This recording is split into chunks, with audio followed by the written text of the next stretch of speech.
At 9:58 hours, a Marine Corps AH-1Z Viper attack helicopter was screaming south over the Caribbean at 150 knots toward a cartel boat that had no idea it was about to become an artificial reef.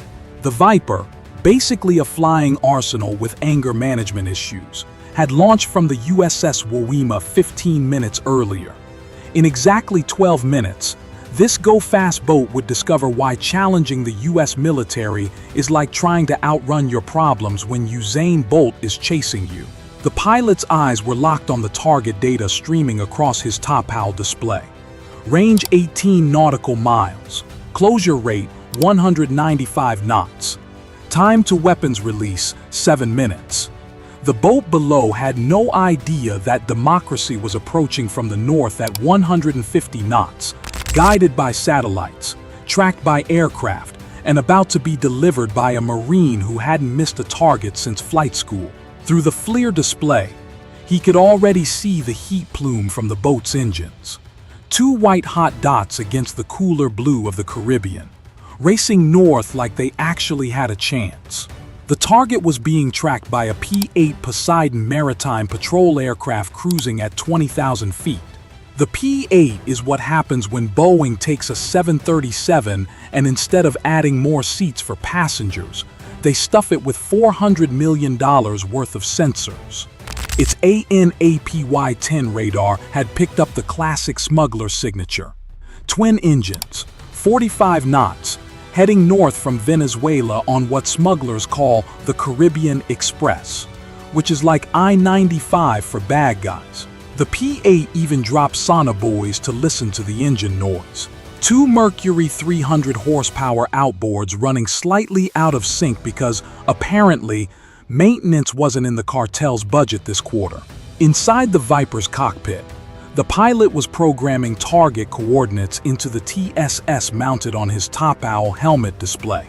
The TSS, Target Sight System, is basically Iron Man's helmet, but for helicopters. This $200,000 piece of headgear weighs 4.6 pounds and projects all of the targeting data directly onto the pilot's visor, letting him look at something and designate it for destruction just by turning his head. The FLIR pod slave to the helmet meant wherever the pilot looked, the infrared camera followed with resolution so good it could spot a candle from 5 kilometers away. The Viper itself was loaded for bear. 8 AGM-114R Hellfire missiles hung from its stub wings, 4 on each side. The Romeo variant was basically chosen for this mission because of its multi-purpose warhead. It doesn't need to know what kind of target it's hitting. It just needs to delete it. Each missile weighs 108 pounds, measures 64 inches long, and costs $150,000. That's a Harvard education being delivered at Mach 1.3 to someone who definitely didn't apply. The pilot had already set the laser PRF code to 1113, which is pulse repetition frequency, essentially a unique Morse code for the laser. So the missile only follows this specific beam, ignoring everything else including the sun, other lasers, or that disco ball from Studio 54 if it somehow ended up in the Caribbean. The military learned about buddy lasing the hard way, which is why now every laser gets its own special number, like a very deadly phone number that only one missile knows. The helicopter's weapons aren't limited to Hellfires. The chin turret you see here housed an M197 3-barrel 20mm Gatling cannon with 650 rounds capable of swiveling 120 degrees left or right. It could turn a boat into Swiss cheese from 2 kilometers away. But why use bullets when you have a missile that does its own math homework on the way to the target? Through Link 16 Data Link, the military's version of group chat, except instead of sending memes, it sends targeting data. The P-8 was feeding real-time intel. Boat speed 45 knots, heading 350 degrees. Distance to Venezuelan waters 15 minutes. Distance to Hellfire impact 12 minutes. The math was working out about as well for the smugglers as a screen door on a submarine. At 10:06 hours, the Viper had closed to firing range, and the pilot activated the laser designator built into the TSS.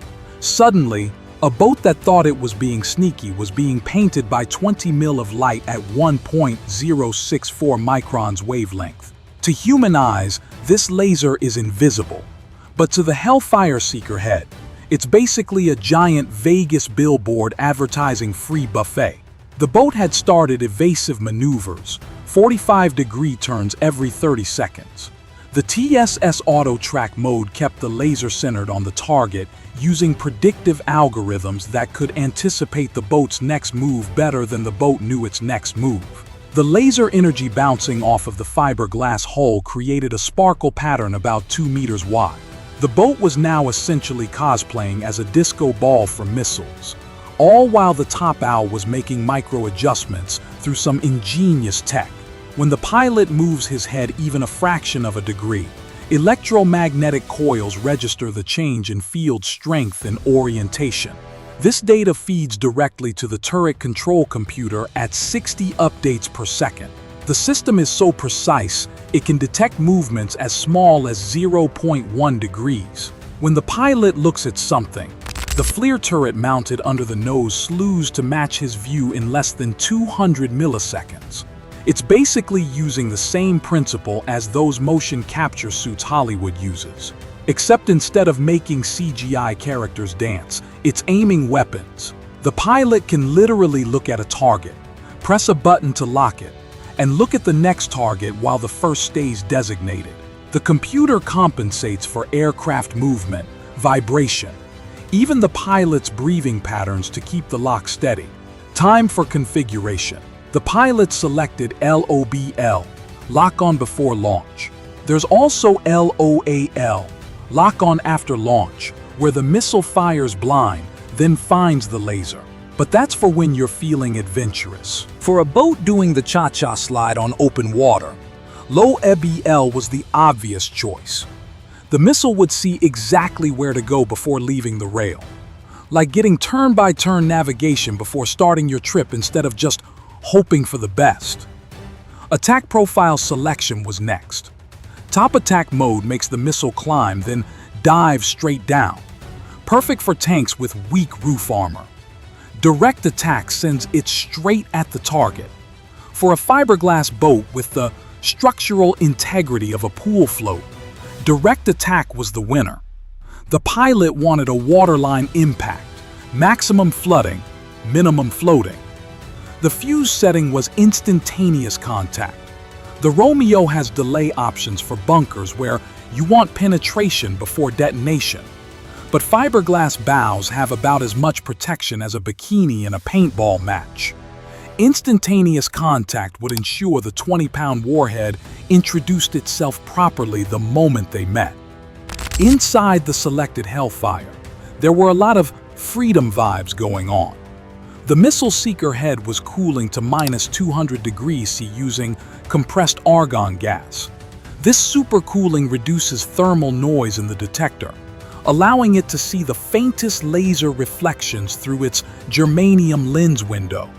The seeker was already tracking that 1113 PRF pattern, ignoring gun glint, wave reflections, and everything else. It could see the laser sparkle through its 30-degree field of view, waiting to be unleashed like a very expensive, very angry DoorDasher that's always on time. The missile's internal systems were running through pre-launch checks. The ring laser gyroscope started spinning at 40,000 RPM, ready to track every movement during flight. The missile's computer booted up, loading its flight control logs, essentially the physics equations that would guide it home. It ran a built-in test, checking 147 different parameters in less than a second. All green. This missile was healthy and ready to fly. Range check 5.5 kilometers. Perfect. The Hellfire can reach 8 kilometers, but at 5.5, it arrives with maximum kinetic energy and altitude. Laser track. Solid as a rock. Despite the boat doing its best mechanical bowl impression, all constraints green on the weapons page. The pilot steadied the aircraft at 2,000 feet, reducing vibration for the critical moment. Then came the magic words through his headset. Viper 21, your weapons are free, cleared hot in military speak. That's permission to express deliver some American diplomacy. At 1,009 hours, the pilot squeezed the weapons release, and the Hellfire left the rail. The solid rocket motor generated 500 pounds of thrust, accelerating the 108-pound missile from 0 to Mach 1.3 in 2.5 seconds. That's 20 Gs of acceleration, enough to turn a watermelon into a smoothie. But the missile's electronics were built for this. The missile's autopilot immediately took control, the brain essentially thinking, okay, I see laser energy bearing at 186, depression angle 12 degrees. Currently at 2,000 feet, speed Mach 1.1, distance to target 5,100 meters, need to climb to build energy, then dive for optimal impact angle.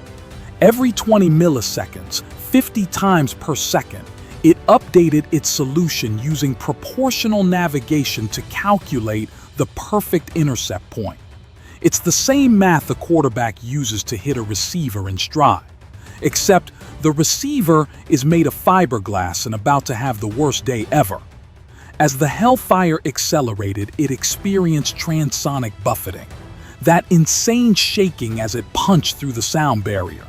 The autopilot compensated instantly, thin actuators working overtime to maintain stability. The rocket motor was burning through its composite propellant at 12 pounds per second, each pound generating temperatures of 5,000 degrees Fahrenheit inside the combustion chamber. The missile's skin temperature climbed to 900 degrees from air friction alone. The missile climbed in a graceful arc to 2,500 feet, trading speed for altitude like a roller coaster, climbing before the big drop. The canard fins at the front made microscopic adjustments, a degree here, half a degree there, each movement calculated to maintain the perfect flight path.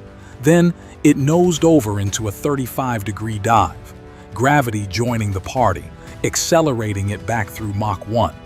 Inside the warhead, the FMU-139 intelligent fuse was armed and monitoring. This isn't some simple impact switch. It's a smart device that knows exactly when to detonate based on multiple sensors set for instantaneous contact.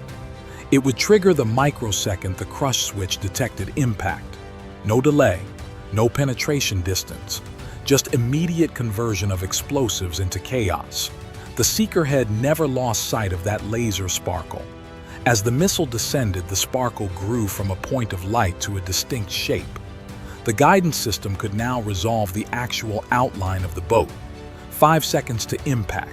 The proportional navigation algorithm was solving its equations like a student who reminds the teacher you have homework due. 3 seconds. The control fins locked into final approach position. 1 second. The Seeker capturing its last image.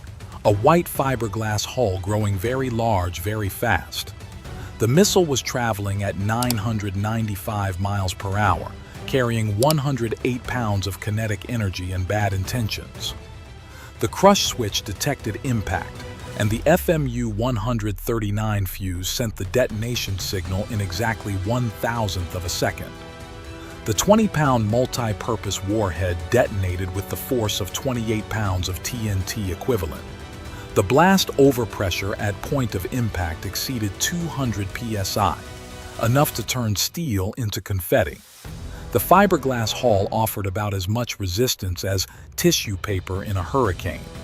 The TSS recorded everything in glorious thermal detail. The initial impact created a white-hot bloom that maxed out the infrared sensors for a full second. Then, the debris pattern became visible. A perfect 100-meter circle of what used to be a boat, now identifying as artificial reef material. Larger pieces, an engine cowling here, half a seat there. splashed down first. The smaller pieces fell like very expensive rain for the next 30 seconds. Viper 21. Good effect on target. Vessel destroyed. The pilot reported in the calm, professional tone of someone who just turned $1 million smuggling operation into a cautionary tale. The helicopter orbited once to confirm. Nothing bigger than a beach ball remained floating, then turned north toward Wuima. The entire engagement from missile launch to complete vaporization, 8.3 seconds. Less time than it takes to order coffee at Starbucks. The Trump administration's message to smugglers had been delivered at the speed of sound, and unlike most government programs, it came in under budget and ahead of schedule. Bye for now.